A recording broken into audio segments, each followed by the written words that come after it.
আসসালামু আলাইকুম। ওয়ালাইকুম সালাম রহমতুল্লাহি ওয়া বারাকাতুহু। কি জানো সব কেমন আছেন? জি আলহামদুলিল্লাহ, আপনি কেমন আছেন?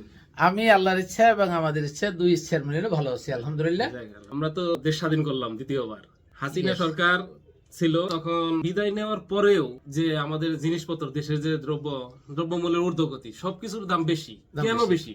আসলে কি, আমরা তো সবাই জানি যে সোর্সেসর তো বিদায় নিল, Right. তাদের সাথে কি আমাদের পণ্যগুলোও কি নিয়ে ইন্ডিয়া অন্য দেশে চলে গেল?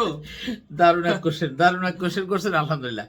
দেখুন, এই জিনিসগুলো জানতে হলে কিছু কাস্টম নীতি জানতে হয়, দেশের মার্কেট পলিসি জানতে হয়। ইম্পোর্টেড প্রোডাক্টসের দাম কেমন বাড়ছে সেটা আগে যদি আমরা চিন্তা করি, কারণ আমরা তো বাংলাদেশ ছোট একটা কান্ট্রি, ইম্পোর্ট নির্ভর কান্ট্রি, তাই ইম্পোর্টেড প্রোডাক্টের দাম বাড়লো কেন এইটা একটু অ্যানালাইসিস করে আপনার ধারণা দিই। ব্যাপার হচ্ছে, আমরা অনেকেই জানি যে হাকিম নড়ে তো হুকুম নড়ে না। হাকিম যদি চলে যায়, হাকিমের সাথে যারা সাঙ্গপাঙ্গ ছিল তারাও চলে গেছে, কিন্তু হুকুম বা বিধান যেগুলো রেগে গেছে, ওই হুকুম বা বিধান তো ওইরকমই আছে, ওই বিধান চেঞ্জ হয়নি। আচ্ছা, এখন কি হলো, যখন বিধান ছিল এবং চোর শাসনও ছিল, তখন এই বিধানটা কার্যকরী করা হতো জেনারেল পাবলিকের জন্য, সাধারণ ইম্পোর্টারের জন্য। কিন্তু চোর শাসন যখন ছিল বা হাসিনা সরকার যখন ছিল, তখন ধরুন কমিশনারের যে আত্মীয় স্বজন পিএসটি যেগুলো আছে, তাদের বিভিন্ন নামে বেনামে কিছু লাইসেন্স ছিল। ফাইন্যান্স মিনিস্ট্রির পিএসদের কিছু লাইসেন্স, বা তাদের কিছু নিজস্ব লোকজন, দলীয় লোকজন, মনে করেন 100 লাইসেন্স তাদের দলীয় লাইসেন্স। তখন জেনারেল পাবলিক, আপনি যখন একজন ইম্পোর্টার, আপনার কথা কিন্তু আপনি বইতে যে যে মালটা ট্যারিফ মূল্য যা আছে, ওই মালে আপনাকে ইম্পোর্ট করতে হতো। কিন্তু ওনারা করতো কি, আপনি তো জানেন যে হাসিনার যে পিএস ছিল, মানে পিয়নের কথা বলতে, পিয়ন সেও 400 কোটি টাকার মালিক। বলেন তো উনি 400 কোটি টাকা কেমনে কামাইলো, টাকাটা করছেটা কি?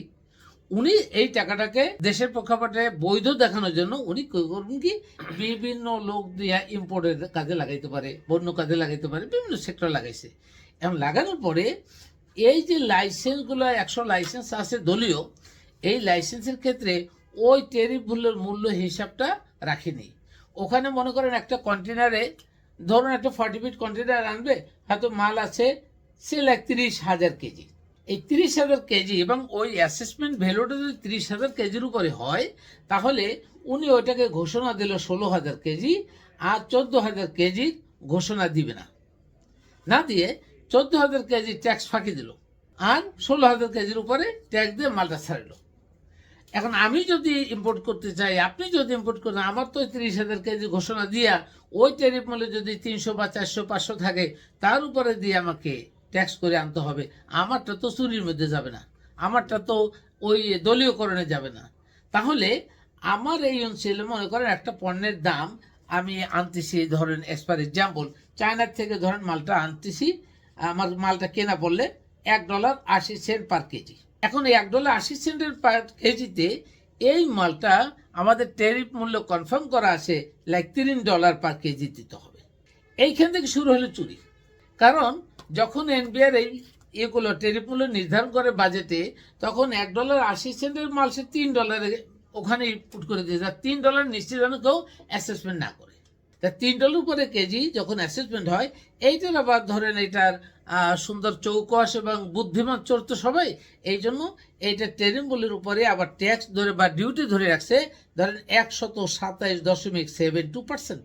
তখন একে তো মালের যে ক্রয় মূল্য, তার থেকে ট্যারিফ মূল্য বেশি, তারপরে 127.72 পরে 128% ট্যারিফ মূল্য ধরে রাখছে, মানে টোটাল ট্যাক্স ডিউটি ধরছেন। তাহলে ওই মালটা যে দামে কেনা হচ্ছে, ধরেন $1.80, আমার ওইটা ডিউটি তো আসতেছে ধরেন $3 ইন্টু 1.2772, তার মানে আসতেছে $1.80 মালটা $3.84 ট্যাক্স হচ্ছে। যে দামে মাল কিনছি তার 3 গুণ দামে বা 2.5 গুণ দামে আমার ট্যাক্স নিচ্ছে। আবার ওই টাকার সাথে যদি আমার কেনার দামটা মিলাই প্লাস ট্রানজিটের খরচা মিলাই, তাহলে চায়না মার্কেটে যে মালের দাম আছে ধরেন 300 টাকা, ওই মালে এখন লোকাল দাম হবে 900 টাকা। আর যখন হাসিনা সরকার ছিল, তখন এই ট্যারিফ মূল্য ঠিকই ছিল, কাগজে কলমে ওই যে 14,000 কেজি কমাই দিল, যা ট্যাক্স দেয়নি, ওই টাকার জন্য দেখা গেল তার মালটা ক্রয় মূল্য বা ট্যাক্স পরে সব নিয়ে পড়লো সে 700 টাকা, কারণ ওখানে তো 14,000 কেজি অর্ধেক কমাই ফেলাইছে, ওটা চুরি করছে। তাহলে যে ইম্পোর্টার ওই যে আপনার টাকাটা হালাল করার জন্য করছে, তাদের অবৈধ টাকাটা বৈধ করার জন্য সে 200 টাকা কম দিয়ে ওখানে চুরির টাকা দিয়ে তারপরও ব্যবসাও করলো এবং চুরি টাকা কম দিয়ে মার্কেটে দিল, সে বিক্রি করছে 700 টাকায়, এখন কিনতে গেলে 900 টাকা। কারণ এখন যে হাসিনা সরকার বিদায় হওয়ার জন্য যে কাস্টমের যে লোকগুলো বসছে, সুপারভাইজার বসছে বা আপনার যে ডিরেক্টরগুলো বসছে, তারা তো ভনের ভুলেও তারা কিন্তু আর ওই নেগোসিয়েটে যাবে না, ভয়তে, চাকরির ভয়তে, কারণ তাদের চাকরি চলে যাবে। হাকিম নরসে হুকুম যদি চেঞ্জ না করে, হুকুম যেটা হাকিম দিয়ে গেছে এই 15 বছরে রং হুকুম, ওইটা পরিবর্তন হলে দাম কমবে কি করে?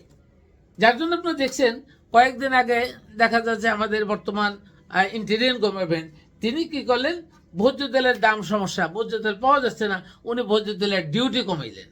কিন্তু ডিউটি কমাইলেন তার মানে কিন্তু হুকুম পাল্টাইলেন না, ন্যূনতম কয়েকজনকে দিয়ে ডিউটি কমাই দিলেন। তাতে লাভ হলো কি, আপনি ফ্ল্যাট রেট করেন, সে ট্যাক্সের যে ট্যারিফ বুক, ট্যারিফের পুরোটা চেঞ্জ করতে হবে আপনাকে এই বর্তমান মার্কেটের উপরে।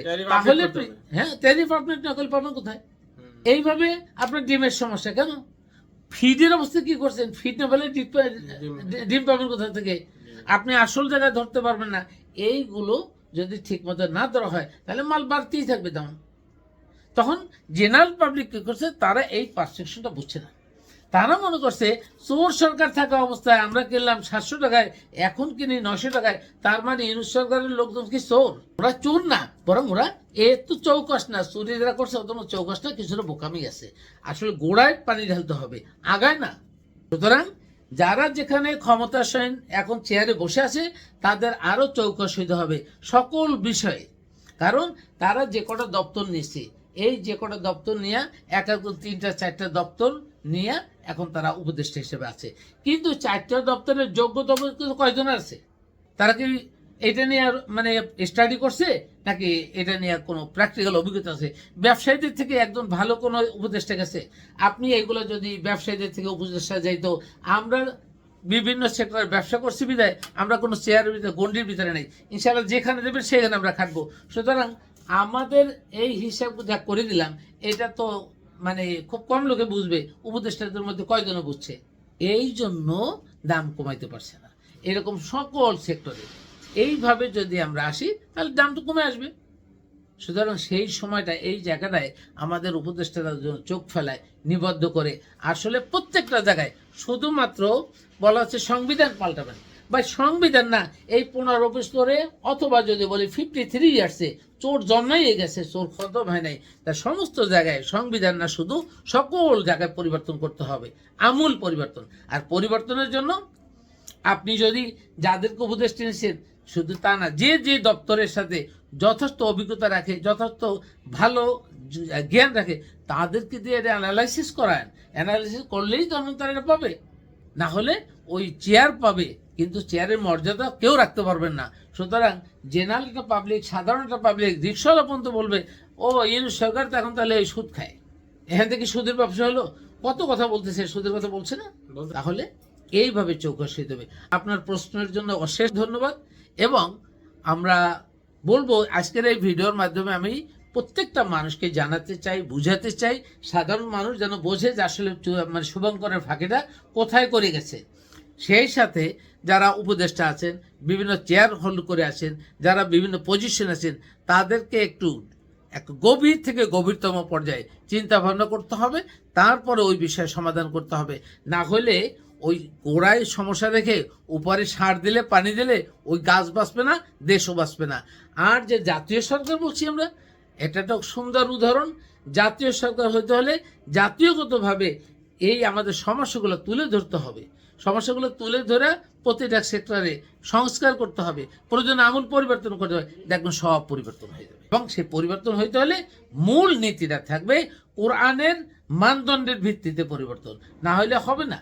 ন্যায় বিচার পাবেন কোরআনের মানদণ্ড, বিচার বিভাগের বিচারে তো নাই, তা ন্যায় বিচার পাবেন কোথা থেকে? প্রত্যেকটা জায়গায় কোরআনের মানদণ্ডে আসতে হবে, তাহলেই এই পরিবর্তন হবে। আশা করি বুঝতে পারছেন। ঠিক আছে, আর কোনো ব্যাপার নিয়ে হলে আমরা আবার কথা বলবো ইনশাআল্লাহ। আপনাকে অশেষ ধন্যবাদ।